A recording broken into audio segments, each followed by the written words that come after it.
Welcome back to another episode. It's 2026, and a lot of agents, right, that Yeah. are watching this, have some goals, right, in mind. We talk to a lot of agents that want to, maybe they did a handful of deals this past year, and they're trying to, ramp up their business, and they want to double or triple that, Yeah. right? So today I want to focus on, how to go from 5 deals to 15 deals in Yeah. 12 months. And I'm smiling and kicking. You know why, Enrique? I'm smiling because, the word goals or commitments. Which one are we going into, right? We're in goals or commitment? Yeah, you got to be committed, You definitely. got to be committed, right? No. Yeah, so how to go from 5 to 15 deals in 12 months is what I want to focus on. But those Yeah. numbers can be swapped out, right? Whether you're at 10, you want to go to 20, what have you. But let's kind of break it down, right? Just some of the high level tips and things that agents should think about if they want to take their business to the next level. Absolutely. Right? I love this. And so the first thing kind of I wrote down is, number one is you got to believe that you could do it. I think the mindset is important, right? If you can't see yourself doing this many deals, or what that would look like, or what it's going to require from you, and stuff like that, it's not going to happen, right? Yeah. So I think the vision is important, and you might be able to chime in on that. Yeah. No, I think definitely vision's important. I think, when you look around, even in our industry, there's people doing it. Yeah. Right. And I'm a firm believer that, if someone else is doing it, there's definitely then I can do it. Right. And I think, like you said, we'll go into this, but going in, being in the right environment, being in places that they support you, but you have to see yourself being able to do it, right? Yeah. Being amongst those people that are hitting those 15, 20 deals or whatever that number looks like for you. Yeah. Right. And I think the important thing to remember is when you're trying to hit certain numbers, it's really just a system. You need to build out a system and a process that you can stick to and follow, right? And I think that's the part where a lot of agents go wrong is they're just winging it, right? Yeah. They're winging it. They're more of like, hey, if I just hustle more, if I just work harder, I'm gonna hit the numbers, or I'm gonna double my income or double my deal flow, right? But if there's no systematic approach, your chances are gonna be pretty slim, Yeah. right? If it's just relying on your own hustle, Yeah.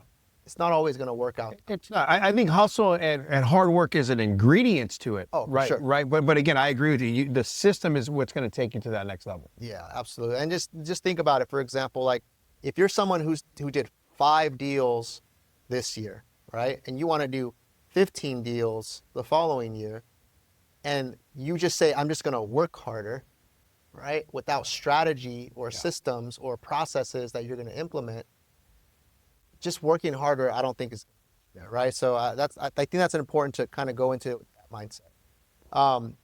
But let's talk about like running the play, like, and following a proven plan, right? Because someone already doing it, that means there's a plan in place that they're doing, right? Yeah. Whether you're at a brokerage, whether you're on a team or a solo agent, whatever that might be, there's proven plans out there, right? And there's a lot of ways to do business. There's a lot of ways to hit these numbers. Absolutely. But I think what's important is, I think the best agents learn from a proven plan that was already done, instead of trying to just reinvent the wheel and recreate it themselves. Yeah, right? no, I agree. I think it's, you got to figure out, right?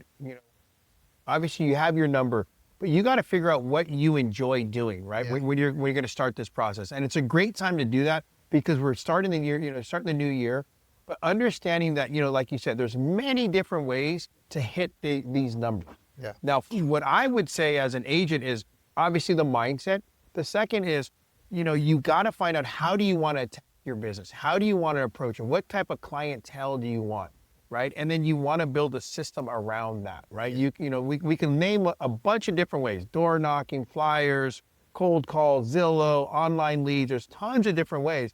But I think you got to find out, what are you going to commit to, and pick 3 of those and go all in on those 3 things, and use, like you said, if someone is good at online or Zillow, then you want to put yourself in that room to see what system are they using, how are they approaching, how are they attacking those opportunities. Yeah. Right. I think that's extremely important. Yeah, and we'll get to that in a second about, choosing your lead sources and the way you're going to get there. But I think before you even do that, the first step you got to do is you got to get clear on what the income goal is, right? Yeah. Because just saying I want to go from 5 to 15 deals, what does that mean in terms of dollars, right? Like, is it 5 deals? Is it 15 deals at $1 million? Is it 15 deals at $2 million? Is it $500,000, right? That's going to make a big difference in your income. So I think agents go wrong when they're only focused on deal count. They got to really focus on income, because at the end of the day, your take-home income is what's really going to dictate your lifestyle, right? Yeah. And so an exercise that we do is we have an income Calculator. calculator where you can plug in, hey, if I want to make 250,000, and then you plug in what's your average price point, right? For your area, for your brokerage, for your team, whatever it is that you're in, and then you can reverse engineer how many deals that's going to equal, right? Is it 15 deals at $1 million? Is it 10 deals at $2 million? Because that's how you solve, and then from there you can backtrack and say, okay, how many do I need per month? Where are my leads coming from, and all that stuff. No, I agree. I think it's a great tool, but again, I go back. It's a great time to work on that now. Yeah. Right. We're beginning of the year, but take the time to do that. Right. Just don't say a number, but really understand what does that number mean, and how am I going to achieve, and what do I have to go after to make that number happen. Yeah, I mean, because if I can't ask you, like, if you wanted to do 15 deals, if I can't say, hey, Jason, break your numbers down for me. What's your goal this year? And you can't tell me, hey, I'm doing 15 deals at $1 million, at this price point, at this commission split, that equals X amount of GCI, and my take home is going to be this. If you don't know that, then you're going into it blindly. you're going into it blind, right? And unfortunately, a lot of agents don't know how to do that, right? It's not that hard, but it's just being aware that you need to start there. And then you can have check-ins with yourself. Yeah. Am I on track? Do I need to make adjustments? Oh, you know what? My price point is not 1.2 million. It's actually 1.5. Yeah. Right. So I need to make a few adjustments here. Or you know what? I need to stop going after these smaller opportunities. I want to go after these bigger opportunities so I can hit my goal. Right. So you can make those adjustments every quarter by reviewing it, right? Because you set the plan in the beginning of 26, and then after the first quarter, you can kind of look back and say, did I hit, am I on track to continue this? Do I need to make adjustments? Yeah. Where are you pacing, right? Exactly. Do I need to make some adjustments? I think it's important to do.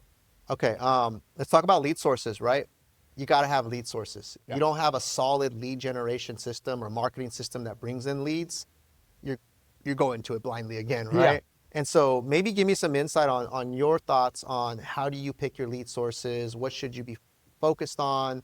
What's some, the mindset when you're approaching leads and stuff like that. Yeah. So for us, I mean, the great thing is we've tracked our numbers. Right? We tracked them we've been tracking them for years. So we know immediately where our leads should come from, right? Yeah. If you're working with PRG, we have our online lead sources, we have our SOI, and then, we have our open houses, right? And I think it's, and then building systems around that, which we have done that. Now, it's important though for you as an agent to make sure if you're with our team, you want to make sure you're aligned with those things. Yeah. Right. If not, if it's something else you want to do, well, then you want to put yourself in that room or that area. Yeah. Right. But for us, it's going to be, we have our online lead sources where, we also have, a pond of leads and a database of leads, which we have inside sales agents call and set up appointments for our agents. Yeah. We have live transfers that go to our agents. We have our open house opportunities. We have for our sphere, we actually host events. Yep. Where we invite our clients to come to events to kind of stay relevant.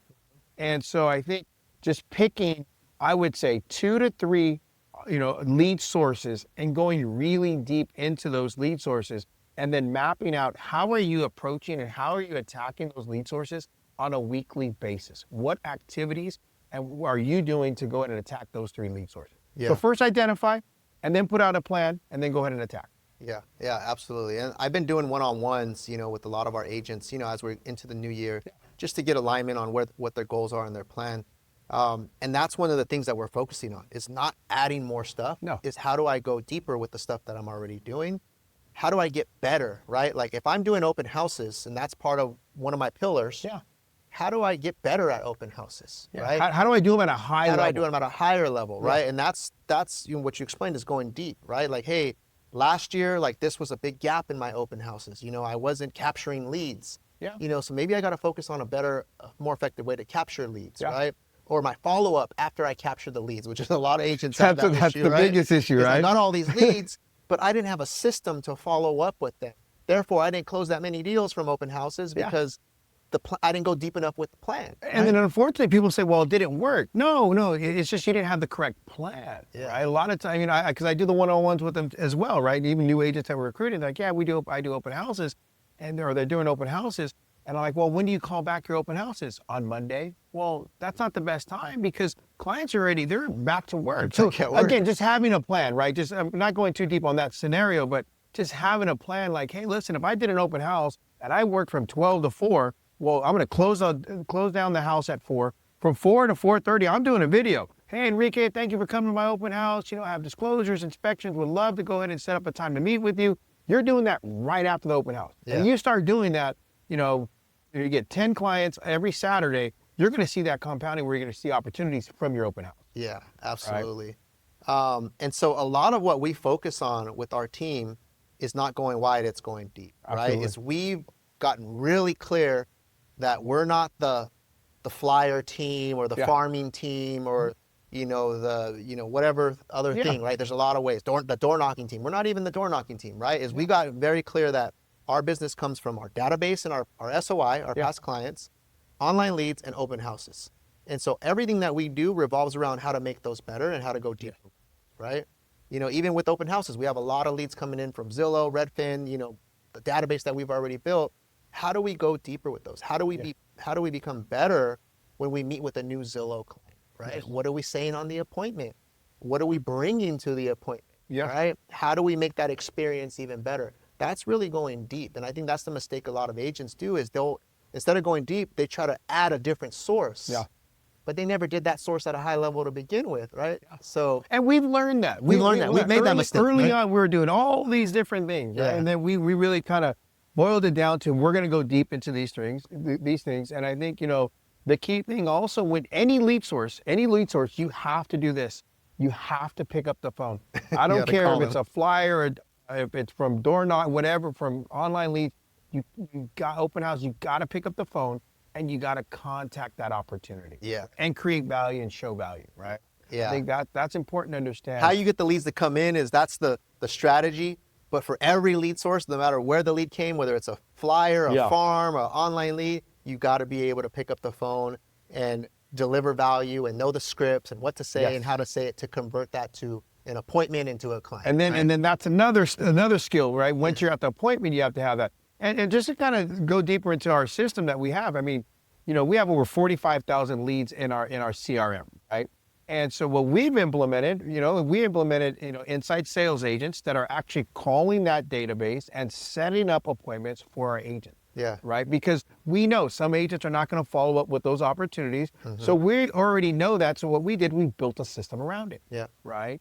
I still want my agents to, reach out to their database. But again, we are trying to see how we can support them, and we're providing that opportunity for our agents. Yeah, 100%. Go deep, not wide. Try to seek mastery, right? If that's one thing I want you to take away is try to become a master at that lead source, right? I like that. Not the jack of all trades, the master of 2 or 3, and you'll go really far in this business because those start to compound year over year, right?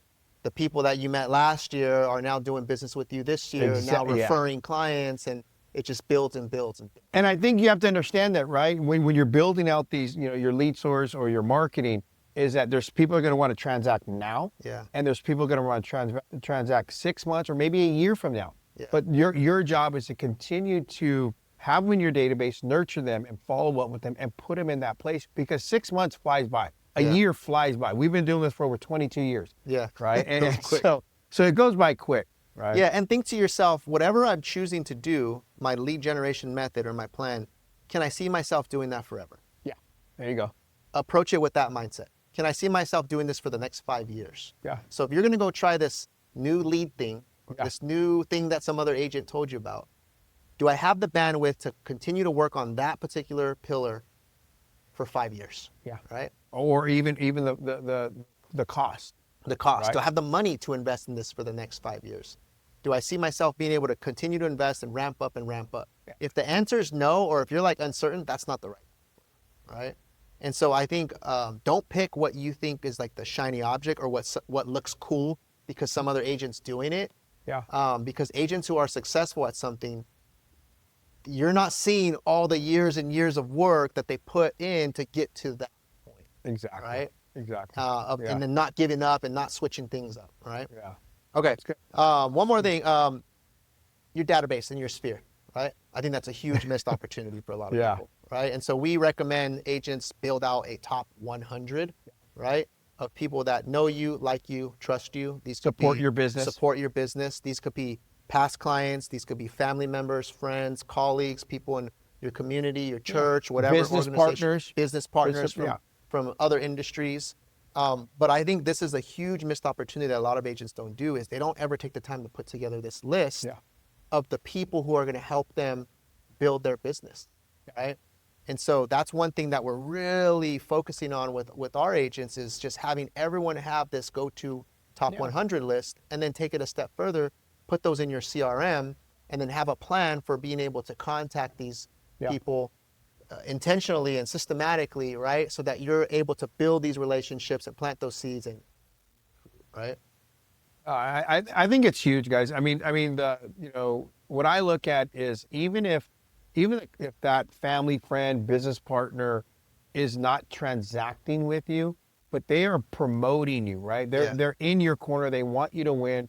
And again, it's also your job to put yourself out there, right? Yeah. To go ahead and show value, right? Being on social media or hosting events where you're providing value so that your family, friends, business partners can support you and promote you so that if someone wants to do real estate or do finance, they can go ahead and recommend you with confidence. Yeah. And the other thing too is that it's like watering a plant. You don't just water a plant one time and expect, for it to grow, right? It's something where you got to continue to nurture, continue to water that plant. And the same thing with your database and your sphere. Just because you called your past client last year doesn't mean that they automatically are remembering to send you referrals, right? And so what we've done is, we try to contact our top 100 every 90 days, every quarter, right? And it's either for two reasons. It's one, to check in, give them an update on what's happening in real estate or what we're up to, see how they're doing, see if there's anything they need or if they know someone. And then the other reason we're calling them is to invite them to something where we're giving them something, right? Yeah. Giving them an invitation to one of our events that we got coming up, whether it's our summer barbecue or our holiday, family photo event. Absolutely. And so that's a systematic way to stay in touch with people where it's not like salesy. Yeah, you're not pushing, hey, you're going to do a transaction. Yeah, it's just, hey, I'm watering the plant, right? Exactly. And it's great. I mean, we enjoy it. I mean, our event, we have over 250, maybe 300 people that come to our day at the park, right? And people look forward to it. And it's an awesome event. We get to give back to people that support us and we get to enjoy, each other's family. I think it just shows that, and we've been doing this for years and it's grown. It's grown from maybe, 50 people to now we're at 250 to maybe 300. Yeah. Right. So you can just see that's just proof of us, just like you said, watering the plant and having a bigger reach, right? It wasn't like, we clicked our heels and now we have all these supporters. No, we've been working this for so long and trying to provide value, to our family, friends, and business partners. Yep, 100%. I want to touch on why it's important to show up to training and continue to work on your skills. Right? Yeah. I mean, you work with a lot of our up-and-coming agents and you're helping them build those foundational skills. Why is that important? Yeah, I think even if you're a seasoned agent, you need to sharpen your skills, right? You need to be around training, right? But especially in the beginning, right? You don't know what you don't know, especially you just got your real estate license. That doesn't mean, the analogy I use, it's like, you went to the DMV, got your driver's license. That doesn't mean you can drive in NASCAR. Right? So when you get your real estate license, that means, you can do real estate, but can you do it at a high level? No, you need to be trained. Yeah. Right? So it's important to put yourself and make commitments to yourself to train on a weekly basis. Yeah. Right? On a weekly basis, whatever that looks like for you. We're very fortunate. We have certain things laid out for our team, certain toolboxes with Zillow, with EXP that we provide our agents, fast forward movement. There's a lot of training out there. A lot of training. And when I say training, you also want to make sure you're being trained in the systems and processes that align with what your business looks like. Yeah. Right? You can jump on YouTube and find all this different training, but is it really aligning with what you're working towards? Yeah. Right? Is it really aligning with what you're working on in your lead sources and your type of follow-up? Right? Yeah. So I think that's important, is choosing the right type of training as well. Yeah. It's funny you say that because I think naturally as humans, we're looking for something new, right? When you don't need to learn anything new, you just need to be reminded of what works, right? And even as seasoned agents, right? I've had, in the past where I've had agents like, hey, our training, you're always talking about the same stuff. And I'm like, yeah, that's because we're trying to just continue to get better and better at the stuff that we're doing, right? We're not trying to learn all these new things that we're not focused on, right? Yeah. Like there's no reason for me to learn about commercial real estate if Yeah. we're not a commercial real estate team.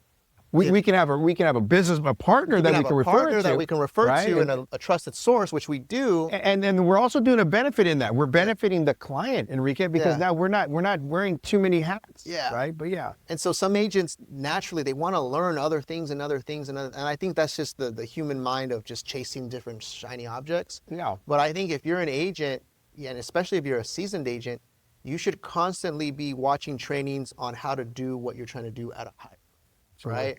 If you're doing online leads, learn from the guy who's doing it 10 times better, right? Because now you're going to be able to implement that. And even it's a good practice to continue to come to training because it's also a reinforcer, right? Oh yeah. It reinforces that you're on the right path. There's reminders. Sometimes like we do trainings and we talk about things and they're like, oh, I forgot we even do that, right? Yeah. And it also gives you an opportunity to contribute. Right? It allows you to contribute. I think once you can teach something, then that means you actually really own it. You become a master of it, right? So I think coming in training. I mean, we've been doing this for a while. So if I sit an hour training, I'm not getting tons and tons of new things, but it, like you said, it does reinforce either what we're doing, and I may take one other thing that I may be able to implement in my business. Yeah. Right. And make an adjustment. Yeah, exactly. And you're not going to get better just being at home and learning on your own, right? Like that's the other thing too, is like show up to in office, right? Yeah. Be around other people. Doesn't mean you have to do that every day, but there's benefit in collaborating and learning, picking someone's brain and saying, hey, how are you doing this? How are you handling your buyers and sellers? And getting those little nuggets, right? You may get one or two nuggets where you're like, hey, I'm going to implement that into mine. And then now you're processing. It's funny you say that because even when we would go to this coaching and masterminds, right? Obviously they have the speaker, but then after we would have like a little happy hour, go to lunch, and then we're sitting with other like-minded agents that are doing this training with us, and you can hear how they're implementing something. Yeah.